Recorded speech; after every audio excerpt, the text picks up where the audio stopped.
back. My name is Amy Osborne and I'm Program Associate for Loyola Marymount University's Graduate of Yoga Studies program. So it's a Master's of Arts program.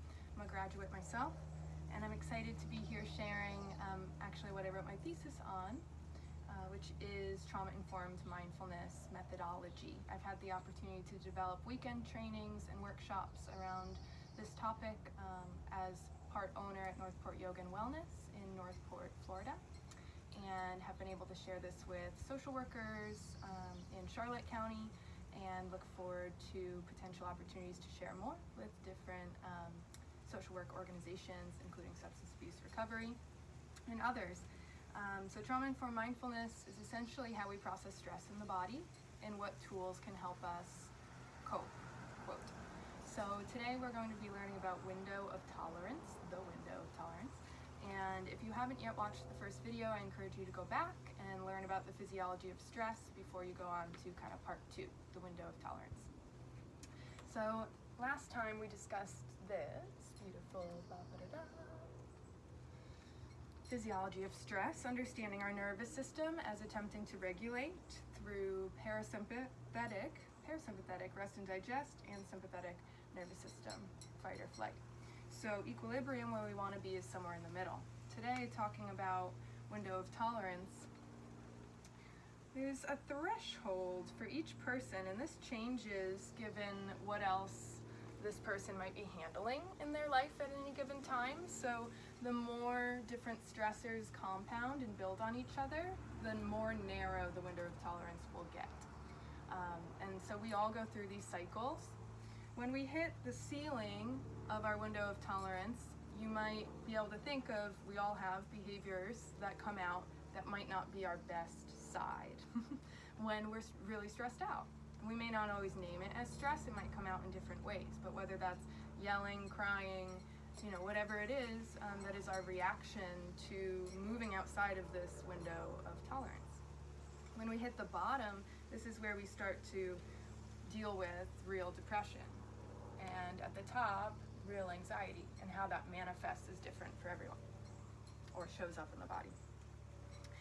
So understanding that this is our window of tolerance, I like to use this idea as a tool of how we can better promote our own health by self-regulating, or practicing things that cultivate self-regulation.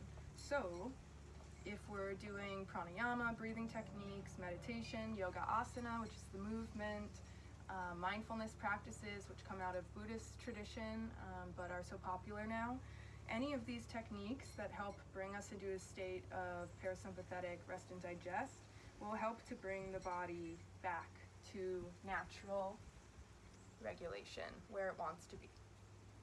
So using this idea as a tool, I have started to notice when my stress kind of peaks and I feel less in control of my reactions, and or my reactions are not maybe as nice or subtle or polished as I would like them to be, because life is moving really fast always, but right now is a very unique time. So, number one, self-care, cutting yourself some slack, understanding this, but then also acknowledging, how can I notice before I get to that point, what's happening in my body? Are the muscles tensing? Is the heart racing? Am I feeling anxious?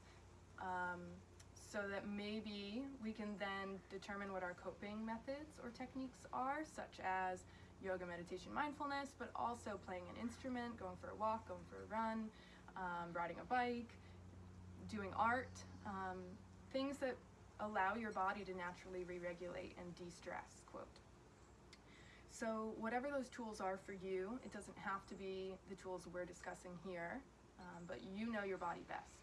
You know when you feel good and relaxed and kind of at peace and maybe even creative and able to come up with new ideas and are excited, and then there are times when we feel more depleted, more withdrawn, difficulty sleeping too much or too little, eating too much or too little, and we all have these ups and downs, these cycles.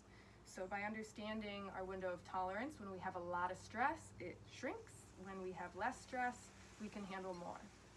So at this time, being easy on ourselves, being easy on each other, and also considering what tools are in your toolbox, what are your coping tools, and you get to choose. It could be a glass of wine, it could be a pack of cigarettes, it could be whatever else, it could be a walk, a hike, maybe it can't be, maybe it's painting, an instrument, yoga, meditation, audiobooks, whatever brings you peace and allows you to feel that you're at rest and digest.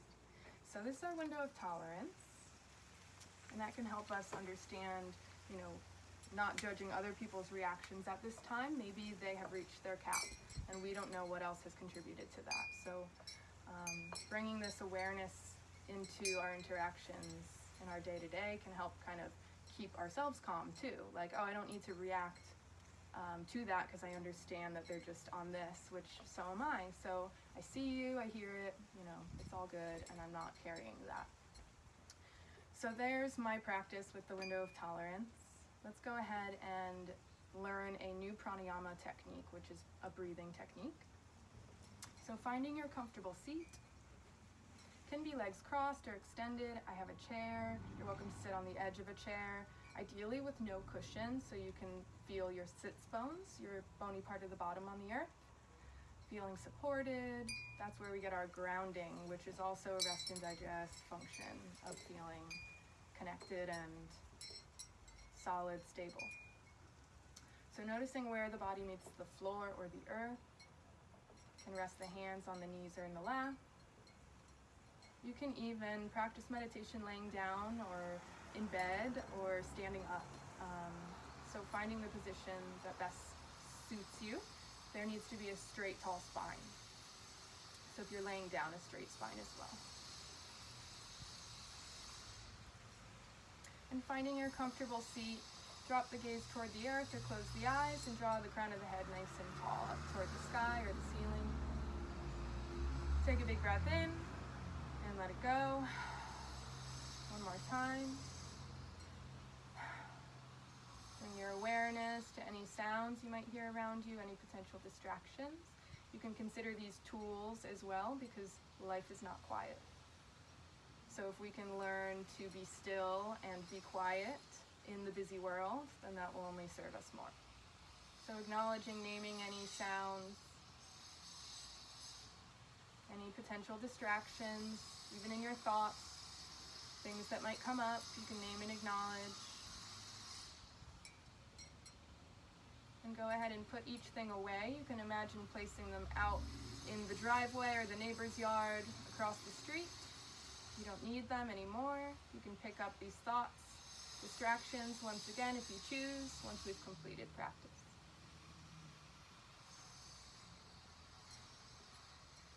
Nice, easy pace of breath through the nose.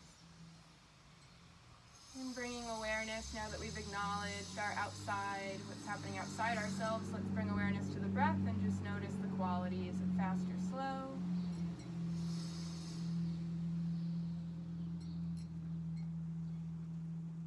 Taking a big breath in, noticing the lungs fill up three-dimensionally, front, back, body, and the belly rises as the diaphragm lifts. Exhale, release the breath out the nose, exhaling, let it go. On your next inhale, breathe into the count of 3, full lungs, watching as the chest expands, back body, and perhaps diaphragm lifts. Holding at the top, exhale, 1, 2, 3. Next breath to 4, 1, 2, 3, 4. Hold at the top, exhale, 1, 2, 3, 4. On your next breath, breathe in full lungs, maybe 4 or 5 count, all the way to the crown of the head, full lungs. On an exhale, slow as you can go, sip the air out the nose, slowly, slowly, slowly. Twice as long, we're going for 10 counts, 8, 12 even, exhaling, no air left in the lungs. I'm gonna do that 4 more times. Breathing in, full lungs, big, big breath, full as your lungs have been all day. On an exhale, slow as you can go, 8, 10, 12 counts, exhaling every last bit of air out of the lungs, nothing left. 3 more times, inhale.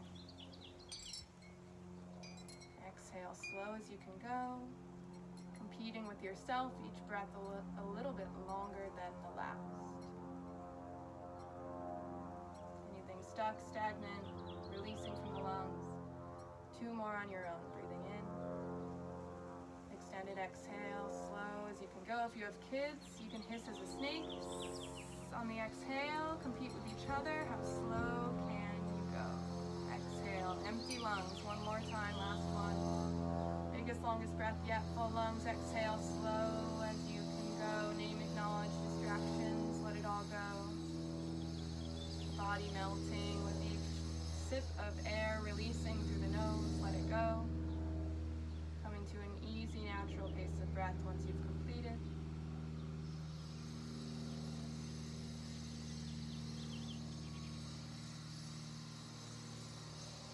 Naming, acknowledging, letting go. The distractions, be that noises or things outside of us or our own thoughts.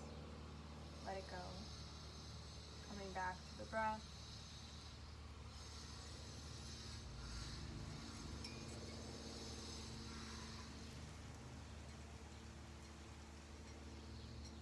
Inhale the hands to heart center in respect for Indian tradition, understanding of classical and traditional yoga. The term Namaste may or may not have been used. It is just a traditional greeting of Indian descent. And if anyone knows more about that, I welcome the information. Together, in this and in practice, thank you for the honor to guide you. Namaste. The light in me sees the light in you. Thank you for joining.